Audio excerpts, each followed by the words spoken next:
Tribuners, hari ini kita akan ngobrol lagi terkait kesehatan dengan menghadirkan dokter dari Siloam Hospital Ambon. Pada sore hari ini di studio tribunambon.com sudah hadir dua dokter dari Siloam Hospital Ambon, yakni ada Dr. Halidah Rahawari, Magister Kesehatan, Spesialis Patologi Anatomi, dan Dr. Winnie Natasha Lewakadesi, Magister Kesehatan, Spesialis Patologi Anatomi. Langsung saja kita sapa Tribuners. Selamat sore dokter. Selamat sore. Apa kabar dok? Baik, puji Tuhan. Baik, alhamdulillah. Alhamdulillah ya dok ya. Nah Tribuners, sekali lagi saya mau bilang kalau ini ada Dr. Halidah dan juga Dr. Winnie. Mereka berdua ini adalah dokter spesialis patologi anatomi. Kalau mendengar spesialis patologi anatomi tentu masih sangat asing di telinga kita Tribuners, karena memang jarang sekali, belum banyak juga yang tahu. Nah, di spesial interview hari ini itu kita akan ngobrol lebih jauh dan mengenal lebih jauh apa itu patologi anatomi bersama dengan Dr. Halidah dan Dr. Winnie. Ya. Ini dokter saya langsung saja dok ya, perkenalan dulu nih dok. Apa tuh sih dok sebenarnya patologi anatomi itu dok? Ya, makasih. Baik Tribuners, patologi anatomi itu adalah cabang dari kedokteran yang mempelajari tentang organ, tentang jaringan, tentang sel, ya. Jadi tujuannya untuk mengetahui penyebab dan diagnosa dari penyakit. Jadi ini dok, mungkin saya juga ini penasaran dok, kan paling banyak orang yang tahu nama dokter itu sesuai dengan organ tubuh kan. Ada dokter mata, ada dokter paru, dokter THT atau dokter jantung, ada ini kenapa kemudian ini namanya dokter patologi anatomi.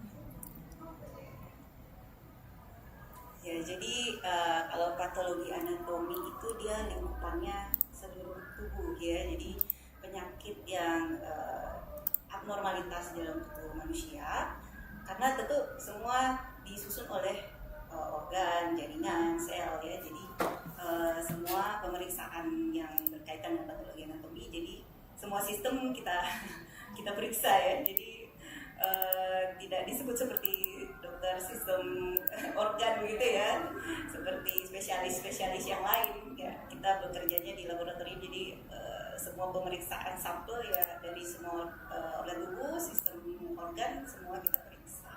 Karena memang ini lebih sederhananya karena memang patologi anatomi untuk mengetahui penyebab penyakitnya. Iya benar. Nah dok, kira-kira kalau penyakit apa saja nih dok yang bisa dideteksi dengan menggunakan menggunakan ilmu patologi anatomi? Iya, baik. Jadi untuk penyakit yang bisa dideteksi oleh patologi anatomi, seorang dokter patologi anatomi itu yang pertama mungkin orang akan mengenal dengan penyakit tumor ya. Jadi di sini tumor ini kita menentukan tumor jinak ataukah tumor ganas ya. Kemudian ada penyakit-penyakit dari organ lain juga seperti penyakit dari ginjal, penyakit dari hati ya. Dokter Halidah mungkin mau tambahkan penyakit yang lain bisa kita karena basicnya patologi ya, jadi patologi itu kan penyakit. Jadi selain umumnya sih kita periksa itu adalah yang base-nya tumor ya di situ. Tapi yang mampu maupun apapun yang keluar dari manusia itu kita pasti harus pemeriksaan dan mengetahui kira-kira apa proses penyakitnya. Jadi proses penyakitnya yang biasa diangkat kan memang tumor ya, tapi proses penyakit yang lain juga bisa terjadi, misalnya peradangan, ya, inflamasi, yang bisa inflamasi, infeksi, penyakit-penyakit yang non tumor banyak yang pemeriksaan meskipun ya tidak semua sel atau jaringan atau organ diangkat dari tubuh manusia ya, jadi ada juga yang kita diangkat ya kita yang periksa. Berarti dok dengan bahasa lain bisa dibilang apa sih manfaat pemeriksaan patologi anatomi terhadap sejak diagnosis penyakit? Iya, untuk kasus tumor kita merupakan batu emas ya. Jadi kita menegakkan diagnosa tumor kanker berdasarkan jenis-jenisnya ya. Kemudian untuk penyakit-penyakit lain seperti penyakit infeksi juga kita bisa menegakkan diagnosa. Selain diagnosis, tujuan pemeriksaan juga tujuan terapi. Jadi pemilihan terapi untuk tumor kasus tumor terutama ya, kita berlaboratorium untuk tujuan terapi. Kemudian tujuan menentukan prognosis. Prognosis itu maksudnya seberapa besar kemungkinan untuk dia sembuh ya, kemungkinan untuk lebih baik setelah terapi nanti seperti apa. Jadi ada diagnostik, terapeutik, dan prognostik. Jadi memang patologi anatomi ini jadi tahu sebab penyakitnya, kemudian nih mungkin ini seberapa jauh lah sel ini merusak tubuh, perjalanan tubuh merusak tubuh gitu ya dok ya. Oke. Nah sebelum lanjut nih dok, saya mau mengingatkan lagi ke Tribuners kalau kita seperti biasa live di Instagram dan juga Facebook tribunambon.com. Jadi kalau ada yang mau bertanya silahkan boleh tanyakan langsung di kolom komentar, nanti akan saya sampaikan ke Dr. Khalida dan Dr. Winnie. Oke, ini dok, kalau ini berarti ya dok ya, karena memang apa ya, dengan bahasa lain ini kan pemeriksaan patologi anatomi ini kan memang lebih banyak ke diagnosis, membantu diagnosis para dokter spesialis juga ya. Biasanya kan setiap pasien yang sudah periksa ke dokter misalnya, ketika mau menentukan ini misal tumor ini sudah tingkat mana, semuanya itu harus melewati dulu ke dokter patologi anatomi ya dok ya. Iya benar. Oke, nah berarti dok ini paling banyak patologi anatomi ini dokter Khalida dan juga dokter Winnie paling banyak pelayanannya itu ke dokter bukan ke pasien secara langsung ya dok. Betul sekali. Iya, betul sekali. Kita lebih banyak berhubungan sama dokter yang lain ya, baik dokter spesialis maupun dokter umum yang mengirimkan sampelnya ke kami. Jadi kami jarang ketemu sama pasien, tapi kita ketemu sama sampel-sampelnya pasien. Itu memang jarang ya bertemu dengan pasien secara langsung, tapi otomatis melihat jaringan-jaringan yang diteliti itu ketemu hampir setiap hari ya dok ya. Jadi pasien kita itu berupa jaringan. Terbanyaknya itu jaringan. Berarti dok kalau saya nih sebagai pasien otomatis saya tidak bisa langsung ya datang ke dokter langsung mau bilang saya mau misalnya nih dok, kan ada hubungannya juga kalau tumor, bicara tumor dan kanker kan ya dok, berarti ada hubungannya dengan benjolan nih dok. Kalau misalnya saya punya ada benjolan di tubuh, berarti kita sebagai pasien tidak bisa langsung datang ya ke dokter. Iya benar. Jadi apabila Tribuners yang memiliki benjolan ya di badan atau di tubuh, itu bisa mengkonsultasikannya lebih dahulu dengan dokter-dokter yang terkait ya. Misalnya kalau di leher bisa menghubungi dokter spesialis THTK, bisa ke dokter bedah ya, dokter penyakit dalam, dokter paru. Nah dari situ dokter tersebut yang akan memberikan pengantar ke kami.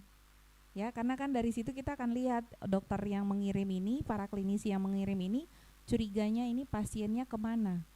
Kan dia akan menuliskan diagnosa ya, jadi dia curiganya misalnya ini hanya TBC kelenjar, atau dia curiganya malah ke arah keganasan pada kelenjar limfe ya, kelenjar getah bening, maka dia menulis di situ. Jadi dengan itu kita akan memeriksa pasiennya sesuai dengan yang dicurigai oleh klinisi tersebut ya, oleh teman sejawat kita. Jadi begitu ada hasilnya, bentuk komunikasi kita itu berdasarkan hasil pemeriksaan. Jadi apa yang kita temukan itu kita cantumkan dalam hasil pemeriksaan gitu. Jadi memang mungkin Dr. Khalida mau tambah dulu. Cukup ya. Oh, ya. Oke. Jelas.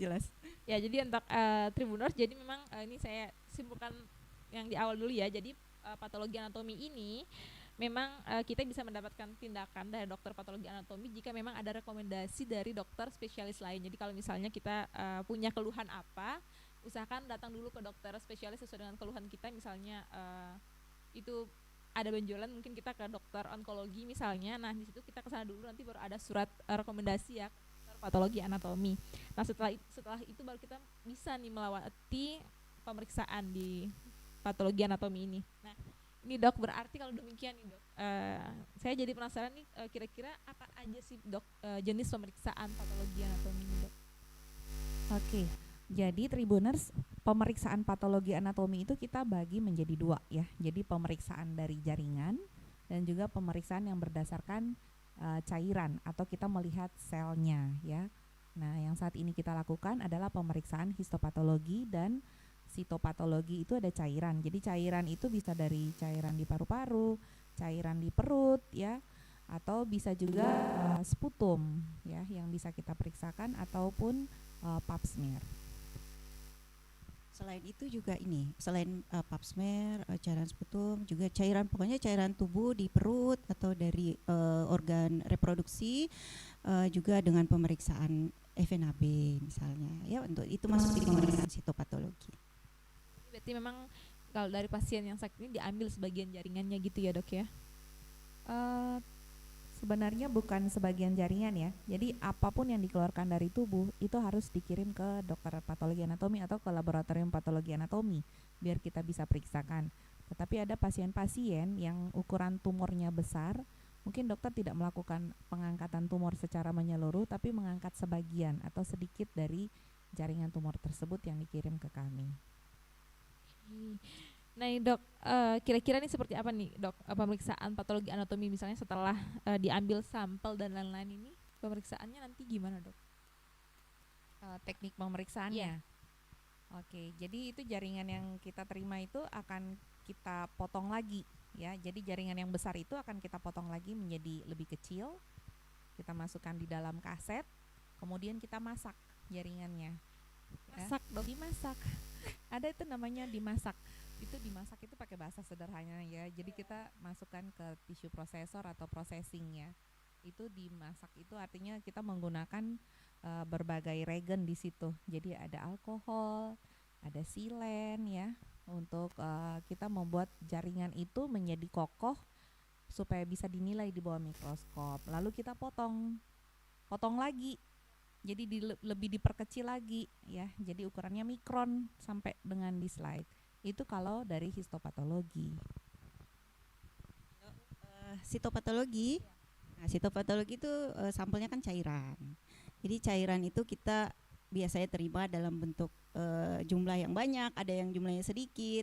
Jadi ini bagaimana caranya supaya semua sampel itu kita bisa lihat di mikroskop kan. Di mikroskop itu kan hanya menggunakan kaca objek yang kecil ya. Jadi bagaimana caranya supaya kita ambil yang mewakili sampel ya, baik yang banyak sampelnya maupun yang sedikit, supaya kita bisa ambil selnya, karena di dalam cairan itu kan berenang-renang selnya ya, istilahnya seperti itulah. Cuman kita nggak lihat ya, nanti kita lihat di mikroskop. Jadi kita buat supaya selnya itu terendap dulu. Kita biasanya sentrifus dulu kalau banyak ya, supaya selnya terendap. Kalau sudah terendap kita ambil yang banyak selnya, yang kaya akan sel di bagian yang mengendap itu, baru kita bikin apusannya. Kita bikin apusan, namanya apusan ya. Kita apus di objek las atau kaca objek, baru kita diwarnai. Jadi melewati beberapa proses dulu, proses pewarnaan. Setelah proses pewarnaan, baru kita bisa lihat di mikroskop sel-selnya. Gitu. Memang ada alat mikroskopnya ya, Dok ya? Iya. Iya. Dok, tadi kan ada bilang kalau untuk jaringan cairan. Kalau jaringan ini misalnya, Dok, kalau ada 10 cm atau cairan ada banyak dan sedikit ini, apakah berarti memang dokter ini harus menentukan bagian mana yang diambil, bagian mana yang harus diteliti gitu, Dok, dari jaringan dan cairan yang ada? Iya, benar. Jadi kalau misalnya jaringannya cukup besar, misalnya 10 cm, kita lihat heterogenitasnya. Jadi kalau misalnya dari 10 cm ini tuh ada bagian yang padatnya, ada yang warnanya berubah. Itu semua kita ambil sampelnya. Jadi di setiap senti itu kita lihat, kita potong, itu kita potong besar, lalu kita potong, kita ambil sampling di situ. Untuk kurang lebih sudah bisa mewakili jaringan yang kita periksa. Karena kan 10 cm itu kalau kita periksa semua bisa habis ratusan kaset. Bisa habis ratusan kaset karena Kalau tidak disampling ya. kalau kita tidak sampling kita menghabiskan banyak sekali kaset. Jadi menghabiskan begitu banyak sumber daya. Nah, kita tuh samplingnya tiap 1 cm. Tiap 1 cm, jadi kita potong, kita lihat beda enggak. Karena memang tidak otomatis sekali dilihat itu langsung bisa kelihatan ya penyebab penyakitnya, tidak bisa langsung kelihatan ini bentuknya gimana begitu ya, Dok ya? Iya. Jadi kayak misalnya nih tiroid nih contohnya, kan besar tuh ya kan, tiroid kan ada yang sampai besar-besar, kalau kita lihat orang di jalan ya sampai besar-besar, itu kalau kita potong yang di bagian sini mungkin isinya cairan, terus sampai ke tengah mungkin ada yang bagian padatnya gitu. Jadi ada yang berongga, ada yang padat, ada yang kayak jelly gitu-gitu. Jadi beda. Makanya kita harus mengambil sampling yang cukup supaya diagnosa yang kita keluarkan itu adalah diagnosa yang tepat ya. Diagnosa yang tepat. Ini juga apa? Kalau misalnya kita sudah sampling ya, kita usahakan supaya semua sampel itu mewakili. Kalau misalnya kita lakukan pemeriksaan di mikroskop dan kayaknya ini belum dapat yang dicari nih, atau kayaknya klinisinya curiganya ganas tapi kita belum dapat nih. Nah itu kita biasanya akan sampling lagi nambah gitu. Jadi ada proses itu juga yang memang tidak semua sampel akan seperti itu, tapi ada sampel yang kalau apalagi yang besar ya, nah itu kita akan sampling lebih banyak lagi biasanya begitu. Nah ini dok berarti kalau setiap pasien nih dok, mereka ketika lihat jaringan tuh beda-beda ya dok ya. Jadi tergantung dari individunya ini memang beda-beda hasil jaringannya atau gimana? Iya, jadi misalnya pasien yang kita curigai tumor jinak nih di payudara akan memberikan gambaran yang berbeda meskipun nanti nama diagnosanya tuh sama. Ya, misalnya fibroadenoma mama, tapi kan begitu kita lihat di bawah mikroskop berbeda. Begitu juga dengan kayak kanker payudara. Ada orang-orang yang punya tumornya itu mengekspresikan hormon-hormon tertentu, tapi ada juga yang tidak bereaksi atau negatif respon gitu. Jadi memang tidak semua orang itu sama. Oke, berarti ini patologi anatomi ini berarti bisa melihat apa ya sifat individu tiap pasien juga nih ya dok ya. Nah, misalnya gini kalau kalau misalnya kanker tadi misalnya kalau dilihat berarti ini bisa pengobatannya ini harus gimana ini tergantung dengan pasiennya, begitu bisa langsung dilihat juga pada saat meneliti jaringan-jaringan itu begitu dok. Ada tambahan pemeriksaan juga sitopatologi tadi selain itu, kemudian histopatologi, ada juga pemeriksaan imunohistokimia misalnya yang lebih ada juga pemeriksaan yang lebih molekular yang karena setiap individu itu secara molekular berbeda-beda ya. Jadi kalau pemeriksaan imunohistokimia terutama untuk yang kanker, terutama lagi untuk kanker payudara itu dia kita menilai pemeriksaan ada zat protein yang di dalam sel itu yang berbeda-beda setiap orang. Ada yang sedikit, ada yang banyak, ada yang tidak ada sama sekali. Nah itu bisa dilakukan pemeriksaan supaya kita bisa tahu kira-kira obat apa yang cocok sama dia gitu. Makanya tadi tujuan terapeutiknya juga bisa dilakukan pemeriksaan imunohistokimia misalnya ya di patologi anatomi. Gitu. Berarti ini makin menarik ya karena memang jadi bahkan ini bisa memberi saran yang lebih personal ya. Jadi karena setiap orang punya sel kanker yang berbeda, jadi pengobatannya ini yang bisa disarankan juga bisa beda terapi juga begitu ya dok ya.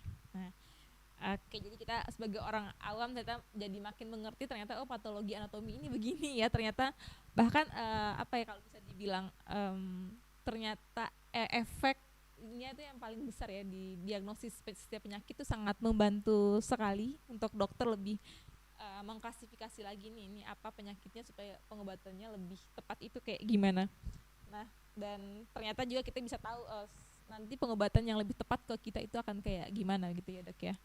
Iya. Nah ini dok sebelum lanjutin dok ini saya mau bacakan ada pertanyaan dari Tribunars dok.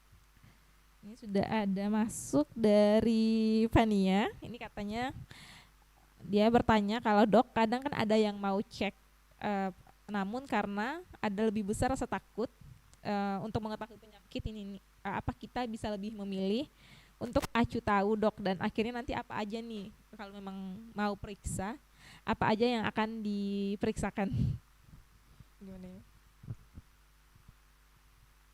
Oke dok. Saya ulang ya dok ya. Jadi maaf.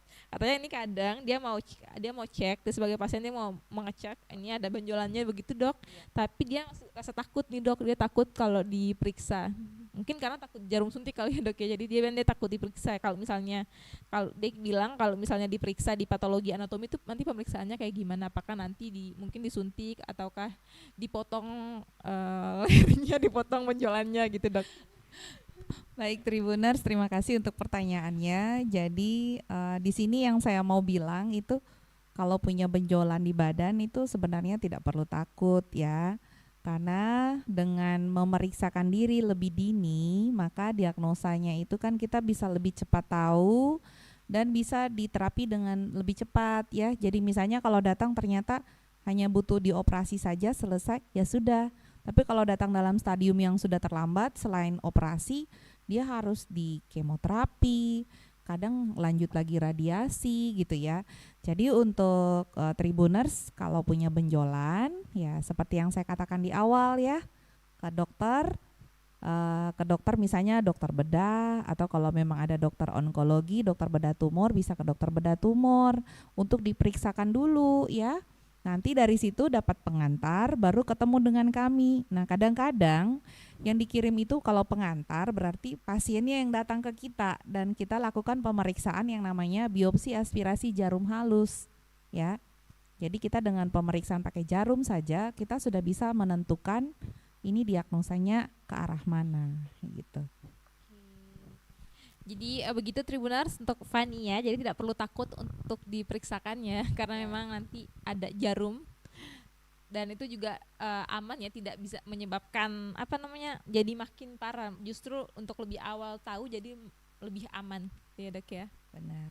Nah ini Dok, ngomong-ngomong soal jarum ini Dok ya, benar nggak sih Dok kalau jarum itu menyebabkan kanker, malah membuat kanker itu jadi makin parah? Dokter Halida atau dokter ini ya, Ini ketakutan yang sering kita dapatkan dari pasien ya kalau misalnya dilakukan pemeriksaan FNAB atau biopsi aspirasi jarum halus tadi, itu biasanya pasien akan bertanya, misalnya kita sudah menjelaskan ya prosedur pemeriksaannya seperti ini, kemudian bertanya karena ada kekhawatiran jangan-jangan nanti pada saat ditusuk benjolannya terus ada jalur untuk selnya kemana-mana begitu. Kalau terbukti seperti itu pasti kita tidak akan direkomendasikan lagi untuk pemeriksaan ini di dunia kedokteran ya. Tapi tetap direkomendasikan karena satu dengan jarum itu minimal invasif sebenarnya ya. Jadi hanya sedikit yang kita jadi pemeriksaan biopsi itu macam-macam. Nah, salah satunya itu dengan biopsi.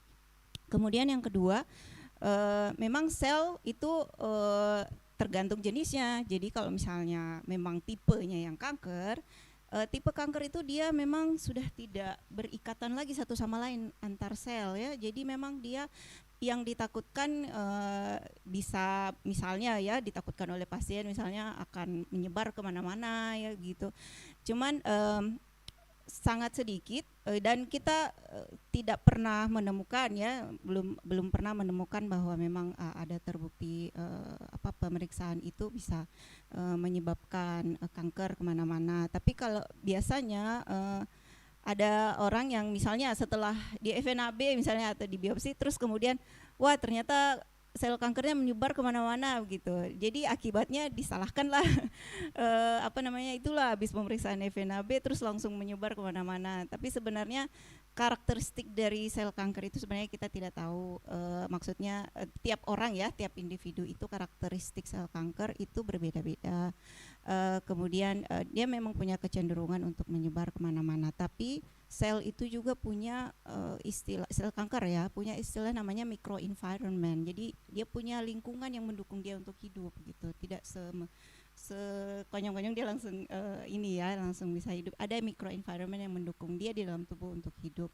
Kemudian kita punya sistem imun juga untuk mengeliminasi sistem. Jadi kanker itu tidak juga langsung tumbuh, bisa juga dieliminasi meskipun kita sudah punya sel tumor ya, tapi sistem imun kita bisa mengeliminasi sel tumor sebenarnya ya. Jadi kalau imunitas kita bagus maka sistem imun kita yang akan melawan begitu. Jadi karakteristik sel kanker itu kalau memang dia akan punya karakteristik untuk menyebar dengan atau tanpa jarum pun dia akan menyebar begitu ya.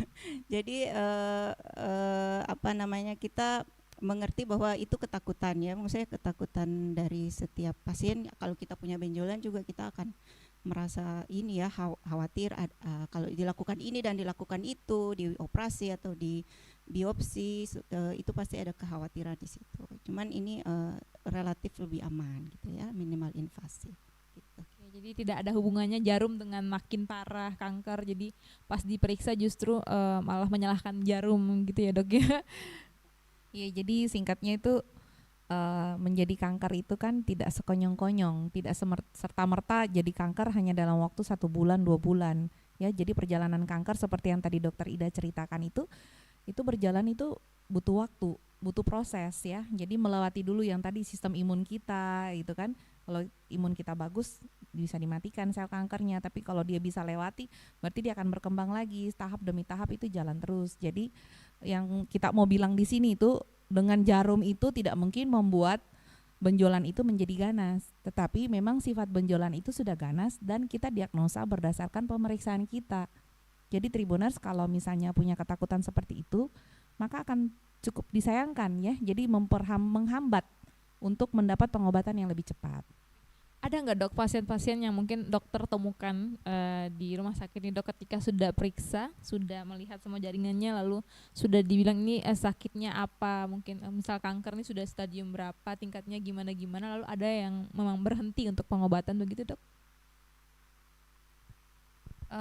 Jadi kalau misalnya pasien yang biasanya kita ketemu, kan kita tadi di awal kita udah bilang ya, pasien kita paling banyak itu jaringan.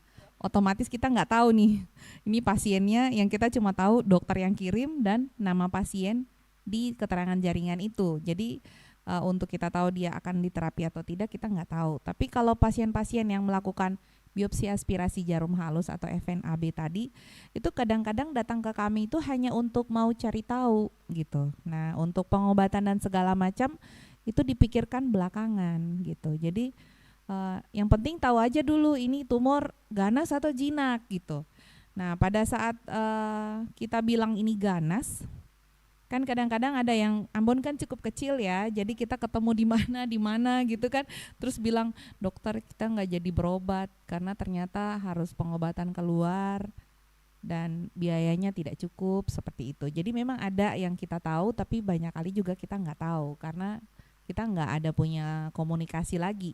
Kita komunikasi hanya di awal waktu mau melakukan pemeriksaan biopsi aspirasi jarum halus. Setelahnya tuh hasil dari kita itu yang menerangkan adalah dokter yang meminta kita melakukan pemeriksaan itu. Dokter tersebut yang akan menjelaskan ke pasien. Jadi kita sendiri nggak pernah ya dokter ya untuk menjelaskan ke pasien itu bahwa ibu ini hasilnya ganas, ya nggak pernah. Yang menjelaskan ibu ini ganas atau jinak itu teman-teman kami, ya dokter spesialis yang menjelaskan ke pasien gitu. Nah dok, kalau begitu nih dok, kalau kesan dokter sendiri setiap kali melihat atau mengetahui hasil pemeriksaan jaringan-jaringan setiap hari itu gimana dok? Ya kalau ini misalnya nih kita dapat pasien masih muda ya, masih 17 tahun, begitu kita lihat, waduh ternyata ganas nih. Jadi kita jadi sedih juga gitu begitu kita mendiagnosis seseorang ganas masih muda, masih pokoknya apalagi kalau kita FNAB ya kan kita tatap muka tadi. Kita kan nggak tahu nih jinak atau ganas. Kalau benjolannya tidak jelas kita nggak tahu ini jinak atau ganas. Tapi begitu kita lihat ternyata ini ganas itu jadi langsung kayak ya set story-nya di situ. Kasihan ini jadinya ganas gitu. Oke, ngomong-ngomong kalau dokter mungkin dokter Holida dan juga dokter Winnie kalau di lab untuk melihat jaringan ini berapa lama dok? Atau bertemu FNAB misalnya itu berapa lama dilakukan? Kalau FNAB kita janji ketemu dengan pasien, lalu kita lakukan pemeriksaan mungkin ya mulai dari tahap penusukannya ya itu mungkin tidak sampai 5 menit ya kita periksa ya sebentar saja kok. Jadi yang lama itu di prosesnya, proses pewarnaan karena setelah itu kan kita harus fiksasi itu maksudnya kita biarkan rendam supaya selnya tidak rusak, kemudian baru kita lakukan pewarnaan. Nah itu butuh waktu agak lama di situ ya. Setelah itu baru kita lakukan evaluasi mikroskop, kita lihat di mikroskop gitu. Mungkin saya tambahkan ya Dokter Halida. Jadi dengan kalau FNAB itu kita ketemu pasien kan tadi pemeriksaannya cuma 5 menit. Tapi kadang-kadang kita jadi lama karena di situ kan ada edukasi ke pasien juga ya. Jadi inform consent. Kita harus buat inform consent. Jadi kita harus mengedukasi pasien ya tentang apa yang akan kita lakukan ya. Diagnosanya apa ya, berdasarkan apa, indikasinya apa, dilakukan tindakan itu. Ini FNAB itu kita edukasi ke pasien.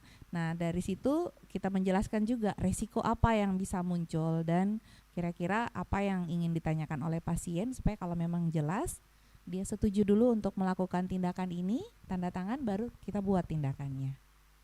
Tindakan ini tindakan seperti apa nih dok? Biopsi aspirasi jarum halus. Itu pakai jarum. Jadi jarumnya jarum kecil.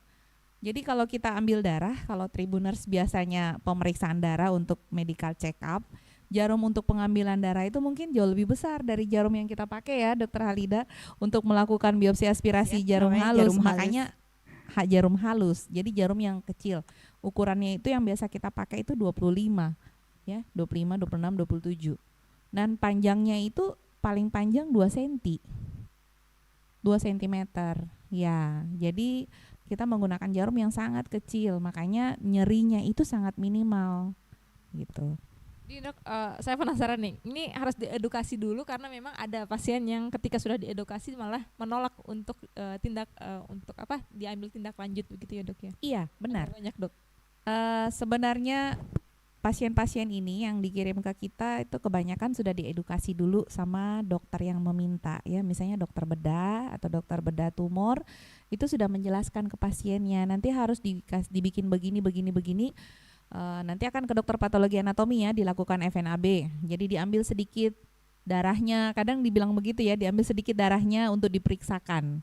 Ya seperti itu. Jadi ke kami itu kami lebih menjelaskan teknik pengambilan sama resiko. Yang kira-kira apa sih yang bisa menjadi resiko dari biopsi aspirasi jarum halus ini? Ya gitu. Dan itu juga kita juga pasien juga berhak untuk menolak, itu boleh menolak, tidak lakukan pemeriksaan. Dan kita juga setiap benjolan itu kita identifikasi dulu apakah layak untuk kita periksa atau tidak gitu. Jadi kalau misalnya memang tidak bisa kita lakukan pemeriksaan, tidak mungkin kita akan lakukan pemeriksaan ya. Jadi kita identifikasi dulu benjolannya seperti apa, lokasinya bagaimana, ukurannya bagaimana ya sebelum kita lakukan pemeriksaan itu gitu. Oke dok, berarti dok kira-kira kapan ya kalau mungkin ya singkatnya kapan seseorang harus diperiksa dokter patologi anatomi ini dilihat benjolannya ukurannya harusnya gimana, terus letaknya tadi dokter ada sempat sebutkan letaknya itu harus di bagian mana, terus baru bisa langsung diperiksa oleh dokter patologi anatomi. Gimana dok? Iya, jadi kapan harus mencari dokter patologi anatomi itu apabila ada benjolan di tubuh ya. Nah, benjolan di tubuh ini harus dikonfirmasikan dulu ke dokter klinisi tadi yang sudah saya sebut di awal ya. Kan biasa Tribuners mungkin akan ke dokter penyakit dalam, dokter bedah, dokter THT gitu ya, dokter bedah onkologi. Nah, setelah dari situ biasanya dimintakan untuk dilakukan pemeriksaan. Tapi kami kalau melakukan pemeriksaan ini, kalau misalnya kita menolak untuk melakukan pemeriksaan, berarti benjolan itu kita tidak letaknya itu dalam. Ya, jadi ada benjolan yang letaknya dalam, itu kan jarum kami hanya panjangnya 2 cm ya. Jadi kalau lebih dari itu kadang kita tidak bisa melakukan. Atau benjolan yang tidak bisa kita pegang atau kita tahan atau kita fiksasi ya. Jadi kalau benjolan yang seperti itu biasanya kita akan tolak. Memang harus dilihat dulu ini kalau memang benjolannya itu berbahaya atau tidak, baru bisa ditindaklanjuti di dokter patologi anatomi ya dok ya. Iya. Nah, untuk Tribuners juga nih, kalau kalian mungkin ya ke rumah sakit pasti jarang nih ketemu dokter Halida sama dokter Winnie ya, karena memang hampir setiap hari tuh ya tinggalnya dalam lab ya dok ya. Benar. Kecuali tadi kalau memang ada pemeriksaan apa tadi dok? FNAB. baru bisa ketemu dengan dokter Halida dan juga dengan dokter Winnie ini. Gitu ya dok. Nah, jadi mungkin nih Tribuners, mumpung nih dokter Halida dan juga dokter Winnie sekarang ada di Tribun Ambon, kalian juga bisa bertanya sebanyak-banyaknya di kolom komentar karena memang tidak setiap hari bisa ketemu. Kalau kalian ke Siloam pun misalnya ke sana untuk periksa tidak bisa langsung ketemu dengan dokter Halida dan juga dokter Winnie. Gitu ya. Oke nih dok, mungkin nih dok tadi kan sudah saya ngomong-ngomong nih soal Siloam nih dok. Kalau untuk pemeriksaan di Siloam sendiri nih, apa keunggulannya memeriksakan patologi anatomi di rumah sakit Siloam dok? Apa kelebihannya? Mungkin dokter Halida dulu atau dokter Winnie? Ya, Siloam untuk laboratorium patologi anatomi itu kita buka mulai tahun 2022 ya. Saya Ya, dan Dokter benar. Winnie bersama-sama di laboratorium bersama dengan Dokter Stephen Tiro juga sebagai kepala labnya. Kita lakukan pemeriksaan, awalnya adalah pemeriksaan sitopatologi.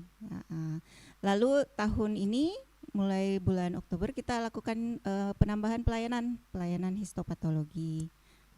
Setelah ini nanti mudah-mudahan akan ada penambahan lagi pelayanan yang lain, terutama untuk pasien-pasien dengan tumor ya, dengan kanker khususnya, supaya pelayanan untuk pasien-pasien kanker di Ambon juga bisa lebih ini ya lebih holistik ya, maksudnya pemeriksaannya bisa lebih lengkap supaya terapinya juga terapi pasien juga bisa terfasilitasi gitu. Jadi memang dulu kalau di Siloam tuh cuma ada untuk meneliti cairannya saja, sekarang sudah bisa juga jaringan juga sudah bisa diteliti Iya, ya dok ya. benar. Oke nih dok. Jadi jasa pelayanan pemeriksaan bertambah ya dok. Iya, benar. Dok mungkin saya minta dijelaskan lagi nih dok lebih rinci biar Tribuners lebih tahu nih kalau jasa pelayanan pemeriksaan yang dilakukan di laboratorium patologi anatomi itu apa aja dok? ya, jadi untuk saat ini Siloam Ambon itu mengembangkan pemeriksaan yang pertama tadi sitopatologi ya. Jadi kita berbasis cairan, termasuk di dalamnya itu ada pemeriksaan biopsi aspirasi jarum halus, dan yang kedua yang baru dibuka itu adalah pemeriksaan histopatologi. Itu pemeriksaan terhadap jaringan yang dikeluarkan dari tubuh, baik itu melalui operasi yang besar atau hanya biopsi. Kemudian mungkin tambah lagi ya di dok, yang mungkin tadi sudah dijelaskan ya, karena semua alurnya harus lewat dokter yang dokter klinis untuk klinis dulu. Nah tapi ini dok, kalau bagaimana sih alur pelayanan di laboratorium patologi anatomi ini untuk pasien rawat jalan lah dok? Oke, jadi untuk pasien rawat jalan itu kita bedakan berdasarkan pasien umum, pasien asuransi BPJS atau pasien asuransi lainnya ya. Jadi kalau pasien umum dia datang membawa pengantar, itu dia bisa pengantar dari dokter di luar rumah sakit Siloam, dia bisa langsung ketemu dengan kita. Jadi dia akan ke front office dulu untuk mendaftar, untuk kita buat janji kapan kita bisa melakukan pemeriksaan tersebut. Nah yang kedua untuk pasien BPJS biasanya itu ada dapat rujukan, misalnya dari dokter-dokter di tempat praktek ya.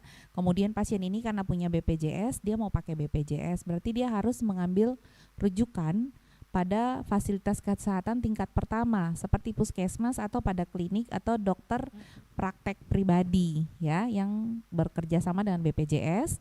Dia membawa rujukan, kemudian dia akan ke Siloam. Tapi itu dirujuknya berdasarkan misalnya nih yang minta dokter bedah, maka dia akan dirujuk ke dokter bedah di Siloam dulu.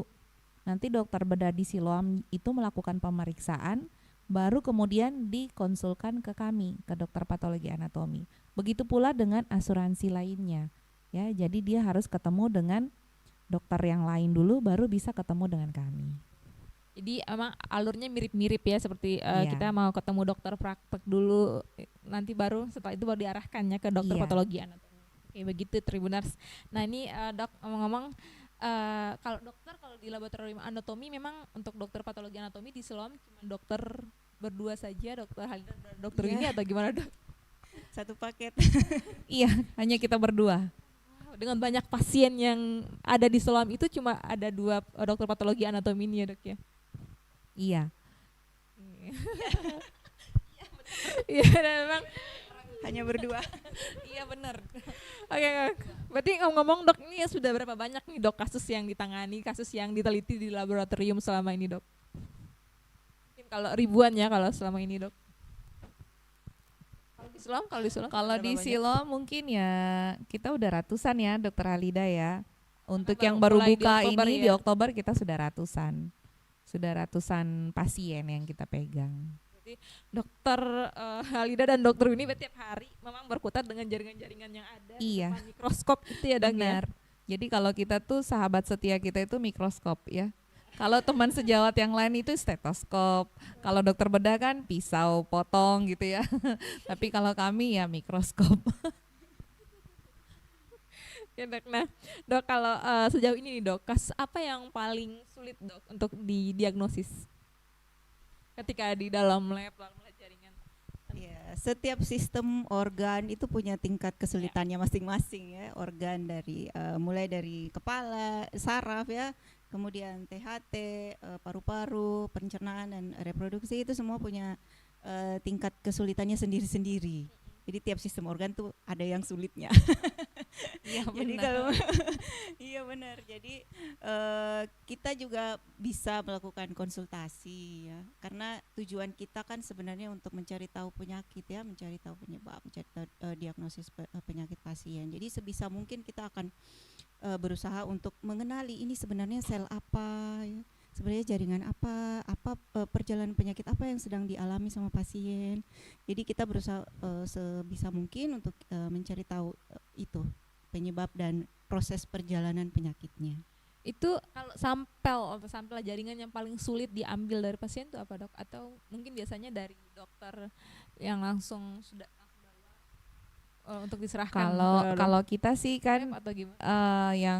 yang sulit mengambil itu klinisi ya, dokter bedah atau dokter obstetri ginekologi atau dokter saraf, bedah saraf, itu mereka punya tingkat kesulitan masing-masing. Kalau kami semakin besar jaringan dikirim semakin senang kami. Karena kalau besar ya kita bisa lihat, Bisa dapat banyak. keseluruhan ya tumornya, kalau bisa seluruh tumornya diangkat, kita bisa lihat keseluruhan gitu loh. Jadi lebih enak mencari tahu. Itu setelah diteliti, Dok, itu relevansinya itu seberapa kuat untuk mendiagnosis penyakit itu, seberapa kuat relevansinya dengan hasil penelitiannya itu, Dok? Jadi memang pemeriksaan histopatologi itu merupakan baku emas ya. Jadi misalnya karsinoma payudara itu kita tegakkan berdasarkan pemeriksaan histopatologi, dan itu memang 100% relevansinya ya, karena memang baku emas ya, Dokter Alida. Jadi keganasan itu, jenis keganasan itu kita langsung, kalau misalnya kita bilangnya oh ini adalah satu keganasan dari epitel kulit, itu udah pasti keganasan di epitel kulit gitu.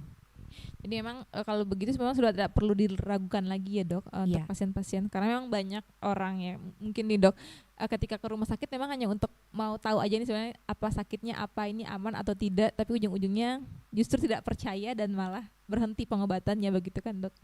Iya. Jadi memang banyak pasien juga yang berpindah-pindah dokter ya, yang kayak mungkin sudah disuruh operasi tapi menolak, mencari lagi second opinion dokter lain.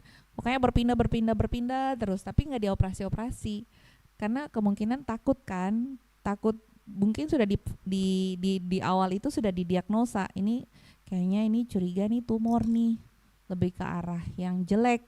Paling kan omongannya begitu ya, jarang untuk langsung dibilang ini ganas nih gitu kan. Kita kayaknya tidak semua dokter langsung memvonis ganas pada pertemuan pertama ya. Jadi itu dia akan bilang nih, ih dokter masa baru 1 kali lihat kok bilang seperti ini, kayak gitu kan. Makanya cari second opinion. Nah kadang tuh orang berpindah-pindah terus ketemu ke kami. Jadi ada yang minta ke kita, bahkan pun tidak mau datang. Ada pasien yang tidak mau datang. Jadi nanti dia setelah beberapa kali ke dokter, tetap aja nih harus begini. Akhirnya datang tuh ngaku, dok sebenarnya tuh saya sudah disuruh pemeriksaan ini tuh dari 2 tahun yang lalu. Hah? Lah kenapa baru datang sekarang? Saya takut, dok. Kadang-kadang pasien itu takut untuk menerima kenyataan. Ya, jadi memang tidak gampang ya kita divonis mempunyai keganasan atau tumor pada tubuh ya, itu tidak gampang. Tapi secepat mungkin Anda ketemu dengan dokter dan didiagnosa, itu akan jauh lebih baik. Gitu. Mungkin Dokter Halida mau tambah? Oke, jadi memang penting sekali ya, Dok, ya, untuk pemeriksaan patologi anatomi ini, apalagi relevansinya itu sangat kuat sekali. Bayangkan ini jaringan kecil dipotong-potong lagi dan diteliti itu berjam-jam loh di dalam lab. Iya, Dok. Iya, benar. Itu tidak perlu masih diragukan, karena memang, Dok, banyak sekali, Dok, kalau saya mau ketemu banyak kasus tuh, bahkan ada orang misalnya sudah divonis kanker payudara misalnya, masih banyak ditawarkan juga opsi-opsi misalnya berobat kampung lah dan lain sebagainya. Begitu masih banyak, Dok. Oh, masih banyak. Saya berani bilang masih banyak. Karena dalam kenyataannya tuh seperti itu ya. Jadi sahabat Tribuners minta tolong kalau ada punya kelainan misalnya di payudara. Paling sering nih payudara nih, dibilang tumor, berobat herbal dulu, ditempel-tempelin daun. Itu kalau saya menyarankan lebih baik mengikuti petunjuk dokter ya. Karena dokter bekerja berdasarkan penelitian yang sudah baku ya. Jadi terapi yang diberikan itu kita sudah bisa tahu prognosisnya ya. Yang tadinya orang 5 years survival rate itu dia bisa bertahan selama 5 tahun, kan dilihat 5 tahun. Nah naik dia jadi 9 tahun bertahan hidup dan masih hidup gitu, dengan pemeriksaan, dengan terapi yang tepat ya. Karena memang lebih cepat diketahui juga lebih baik, lebih tahu pengobatannya harus gimana lebih baik ya, Dok. Iya. Nah, terakhir nih, Dok, tidak terasa nih kita sudah hampir sejam ya ternyata ya, Dok. Oke.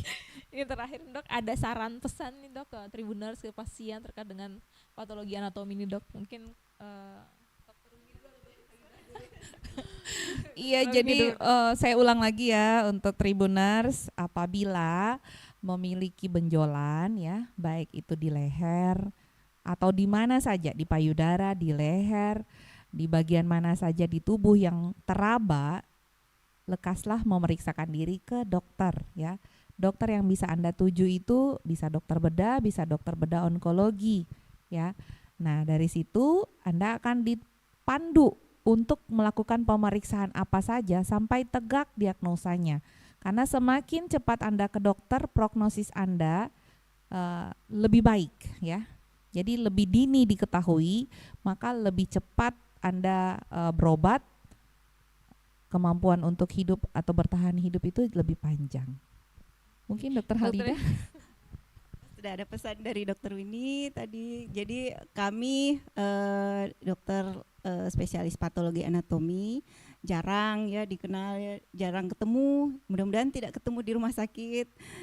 Tapi kalau ada pasien yang punya penyakit yang jaringannya atau sampelnya diperiksa di laboratorium patologi anatomi, maka kami yang akan bertemu dengan sampel-sampel dari pasien-pasien Tribuners sekalian. Tapi mudah-mudahan kita tidak bertemu baik sampel maupun secara impersonal ya, supaya kita bertemunya di luar rumah sakit aja, jangan bertemu di rumah sakit. Oke, baik Dok. Dok, mungkin maaf, mungkin saya tambah satu pertanyaan lagi Dok, karena Baik. memang terkesan nih patologi dari pembicaraan kita dari awal sampai akhir terkesan kalau sudah masuk ke dokter patologi anatomi itu berarti sudah sangat berbahaya. Apakah memang iya kalau memang sudah sampai diperiksa ke dokter patologi anatomi ini artinya itu penyakitnya sudah sangat berbahaya, sudah apa ya, bisa dibilang sudah tidak bisa disembuhkan lagi atau gimana Dok? Mungkin bisa lebih diperjelas ke Tribuners biar Tribuners tidak makin takut gitu ya Dok ya. Baik, jadi kami itu kan menerima jaringan hasil operasi ya. Nah, tidak semua hasil operasi itu kita diagnosa ganas ya, tapi ada proses-proses peradangan, ada tumor jinak yang kalau diangkat, kalau tumor jinak setelah diperiksakan hasil patologi anatomi juga positif jinak, berarti selesai, sudah tidak diapa-apai lagi. Nah, begitu juga dengan peradangan, begitu ditahu ini peradangan jenisnya apa, biasanya pasien sudah tidak kembali lagi karena akan diterapi sesuai jenis peradangan tersebut. Jadi tidak perlu takut ya, tidak perlu takut, kalaupun akan ketemu dengan kami ya nggak perlu takut.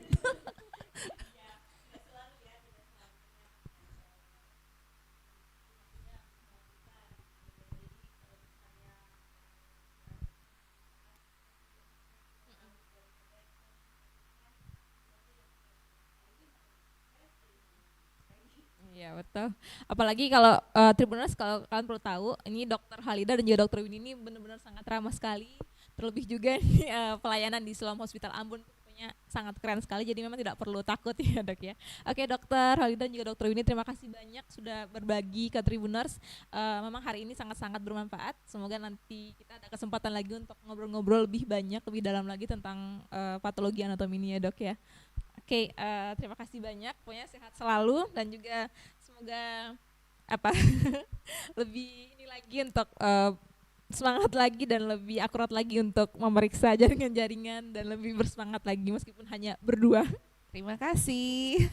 Oke, baik Tribuners, saya Salma Fikalohata pamit undur diri. Semoga informasi hari ini bermanfaat. Salam sehat, selamat sore dan amatu.